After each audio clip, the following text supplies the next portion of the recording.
बोलिए शंकर भगवान की जय।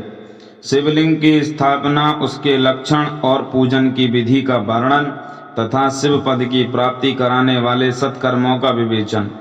ऋषियों ने पूछा, सूत जी, शिवलिंग की स्थापना कैसे करनी चाहिए, उसका लक्षण क्या है तथा उसकी पूजा कैसे करनी चाहिए, किस देश काल में करनी चाहिए और किस द्रव्य के द्वारा उसका निर्माण होना चाहिए।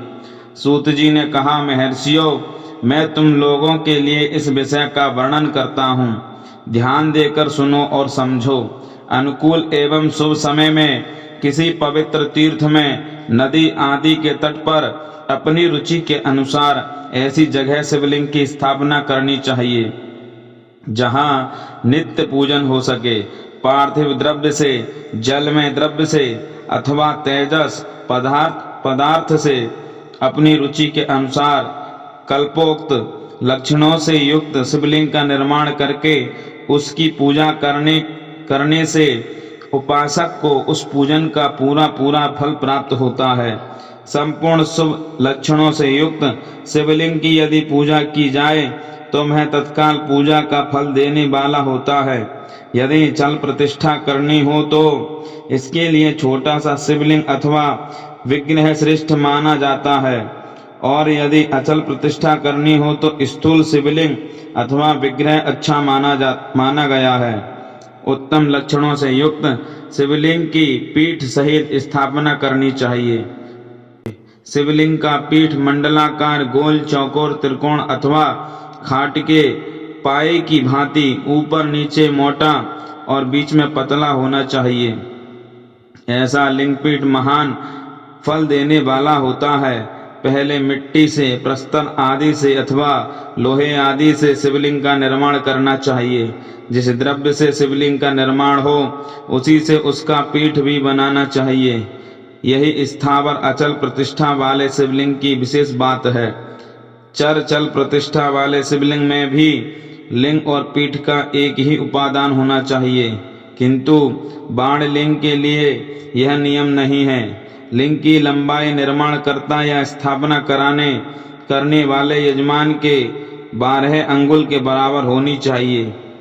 ऐसे ही शिवलिंग को उत्तम कहा गया है। इससे कम लंबाई हो तो फल में कमी आ जाती है, अधिक हो तो कोई दोष की बात नहीं है। चरलिंग में भी वैसा ही नियम है। उसकी लंबाई कम से कम कर्ता के 1 अंगुल के बराबर होनी चाहिए। उससे छोटा होने पर अल्प फल मिलता है, किंतु उससे अधिक होना दोष की बात नहीं है। यजमान को चाहिए कि वह पहले शिल्प शास्त्र के अनुसार एक विमान या देवालय बनवाए जो देवगणों की मूर्तियों से अलंकृत हो। उसका गर्भगृह बहुत ही सुंदर, सुदृढ़ और दर्पण के समान स्वच्छ हो। उसे 9 प्रकार के रत्नों से विभूषित किया गया हो। उसमें पूर्व और पश्चिम दिशा में 2 मुख्य द्वार हों। जहाँ शिवलिंग की स्थापना करनी हो उस स्थान के गर्त में नीलम, लाल, वैदुर्य, श्याम, मरकत, मोती, मूंगा, गोमेद और हीरा, इन 9 रत्नों को तथा अन्य महत्वपूर्ण द्रव्यों को वैदिक मंत्रों के साथ छोड़ें। सद्योजात आदि 5 वैदिक मंत्रों द्वारा शिवलिंग का 5 स्थानों में क्रमशः पूजन करके अग्नि में हविष्य की अनेक आहुतियां दे और परिवार सहित मेरी पूजा करके गुरु स्वरूप आचार्य को धन से तथा भाई बंधुओं को मनचाही वस्तुओं से संतुष्ट करे। याचकों को जड़ सुवर्ण गृह एवं भू संपत्ति तथा चेतन गौ आदि वैभव प्रदान करे। स्थावर जंगम सभी जीवों को यत्न पूर्वक संतुष्ट करके एक गड्ढे में सुवर्ण तथा 9 प्रकार के रत्न भरकर सद्योजातादि वैदिक मंत्रों का उच्चारण करके परम कल्याणकारी महादेव जी का ध्यान करे। तत्पश्चात नाद घोष से युक्त महामंत्र ओम का उच्चारण करके युक्त गड्ढे में शिवलिंग की स्थापना करके उसे पीठ से संयुक्त करें। इस प्रकार पीठ युक्त लिंग की स्थापना करके उसे नित्य लेप, दीर्घ काल तक टिके रहने वाले मसाले से जोड़कर स्थिर करे। इसी प्रकार वहां परम सुंदर वेर मूर्ति की भी स्थापना करनी चाहिए।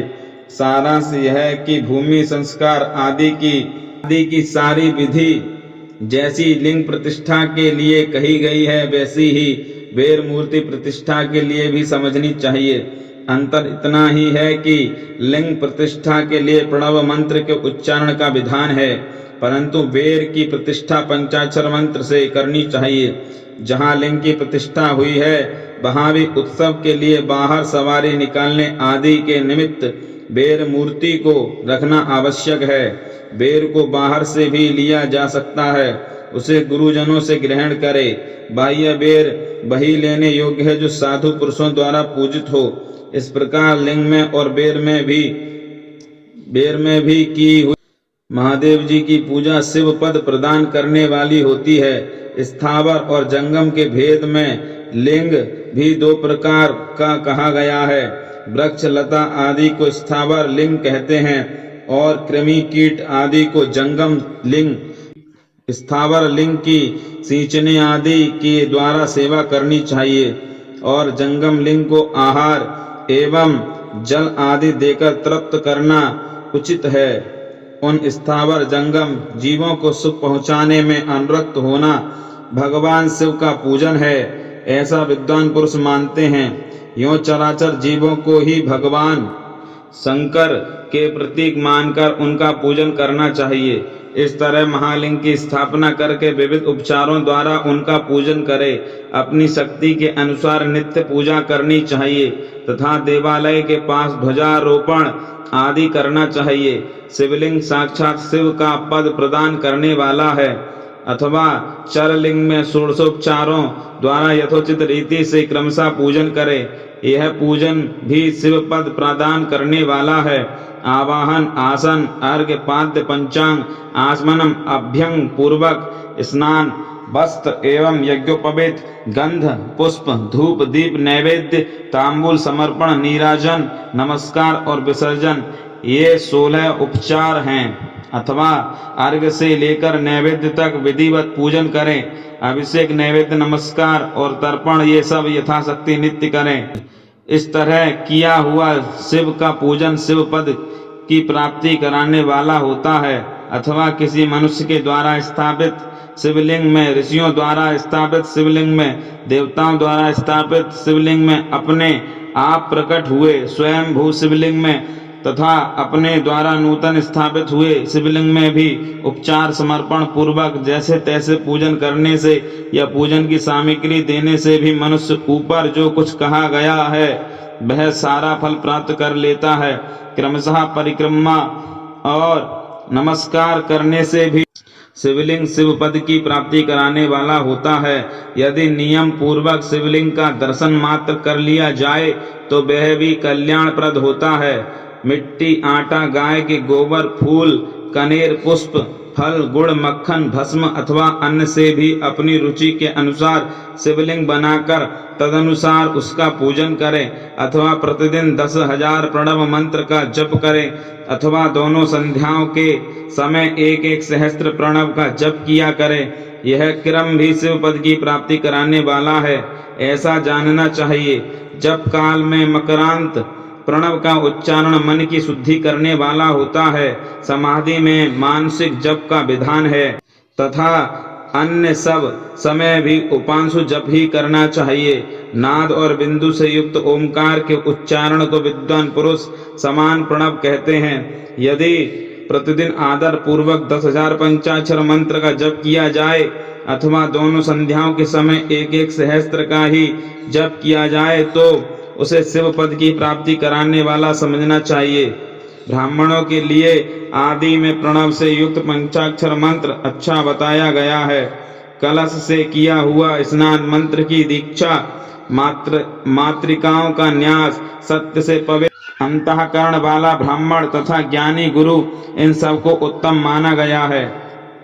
ध्वजों के लिए नमः शिवाय के उच्चारण का विधान है। ध्वजोत्तरों के लिए अंत में नमः पद के प्रयोग की विधि है, अर्थात वे शिवाय नमः इस मंत्र का उच्चारण करें। स्त्रियों के लिए भी कहीं कहीं विधि पूर्वक नमोन्त उच्चारण का ही विधान है, अर्थात वे भी शिवाय नमः का ही जप करें। कोई कोई ऋषि ब्राह्मण की स्त्रियों के लिए नमः पूर्वक शिवाय के जप की अनुमति देते हैं, अर्थात वे नमः शिवाय का जप करें। पंचाक्षर मंत्र का 5 करोड़ जप करके मनुष्य भगवान सदाशिव के समान हो जाता है। 1, 2, 3 अथवा 4 करोड़ का जप करने से क्रमशः ब्रह्मा, विष्णु, रुद्र तथा महेश्वर का पद प्राप्त होता है। अथवा मंत्र में जितने अक्षर हैं उनका पृथक पृथक एक लाख जप करें, अथवा समस्त अक्षरों का एक साथ ही जितने अक्षर हों उतने लाख जप करे। इस तरह के जप को शिव पद की प्राप्ति कराने वाला समझना चाहिए। यदि 1000 दिनों में प्रतिदिन 1 सहस्त्र जप के क्रम से पंचाक्षर मंत्र का 10 लाख जप पूरा कर लिया जाए और प्रतिदिन ब्राह्मण भोजन कराया जाए तो उस मंत्र से अभिष्ट कार्य की सिद्धि होने लगती है। ब्राह्मण को चाहिए कि वह प्रतिदिन प्रातः काल 1008 बार गायत्री का जप करे, 1008 बार गायत्री का जप करे। ऐसा होने पर गायत्री क्रमशः शिव का पद प्रदान करने वाली होती है। वेद मंत्रों और वैदिक सूक्तों का भी नियम पूर्वक जप करना चाहिए। वेदों का पारायण भी शिव पद की प्राप्ति कराने वाला है, ऐसा जानना चाहिए। अन्यान्य जो बहुत से मंत्र हैं उनका भी जितने अक्षर हों उतने लाख जप करें। इस प्रकार जो यथाशक्ति जप करता है वह क्रमशः शिव पद मोक्ष प्राप्त कर लेता है। अपने रुचि के अनुसार किसी एक मंत्र को अपना कर मृत्यु पर्यंत प्रतिदिन उसका जप करना चाहिए, अथवा ओम इस मंत्र का प्रतिदिन 1 सहस्त्र जप करना चाहिए। ऐसा करने पर भगवान शिव की आज्ञा से संपूर्ण मनोरथों की सिद्धि होती है। जो मनुष्य भगवान शिव के लिए फुलवाड़ी या बगीचे आदि लगाता है तथा शिव के सेवा कार्य के लिए मंदिर में झाड़ने बुहारने आदि की व्यवस्था करता है, वह इस पुण्य कर्म को करके शिव पद प्राप्त कर लेता है। भगवान शिव के जो काशी आदि क्षेत्र हैं उनमें भक्ति पूर्वक नित्य निवास करे, वह जड़ चेतन सभी को भोग और मोक्ष देने वाला होता है। अतः विद्वान पुरुष को भगवान शिव के क्षेत्र में आमरण निवास करना चाहिए। पुण्य क्षेत्र में स्थित बावड़ी, कुआं और पोखरे आदि को शिव गंगा समझना चाहिए। भगवान शिव का ऐसा ही वचन है, वहां स्नान, दान और जप करके मनुष्य भगवान शिव को प्राप्त कर लेता है। अतः मृत्यु पर्यंत शिव के क्षेत्र का आश्रय लेकर रहना चाहिए।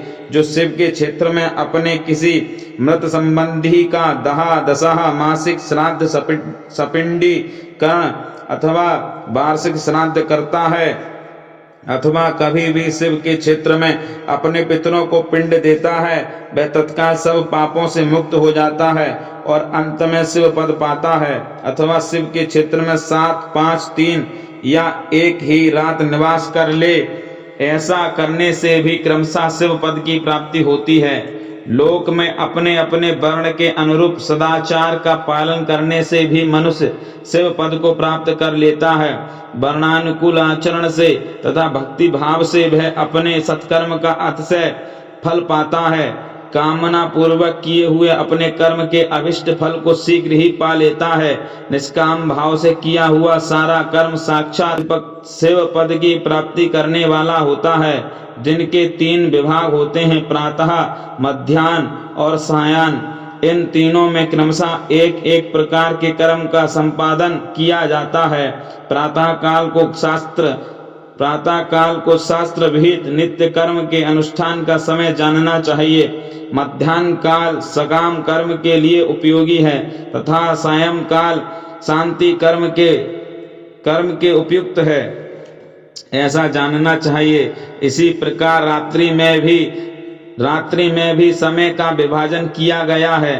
रात्रि के 4 प्रहरों में से जो बीच के 2 प्रहर हैं उन्हें निशीथ काल कहा गया है। विशेषता उसी काल में की हुई भगवान शिव की पूजा अभिष्ट फल को देने वाली होती है।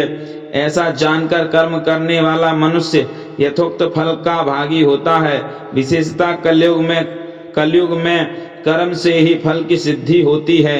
अपने अपने अधिकार के अनुसार ऊपर कहे गए किसी भी कर्म के द्वारा शिवाराधन करने वाला पुरुष यदि सदाचारी है और पाप से डरता है तो वह उन कर्मों का पूरा पूरा फल अवश्य प्राप्त कर लेता है। ऋषियों ने कहा, सूत जी पुण्य क्षेत्र कौन कौन से हैं?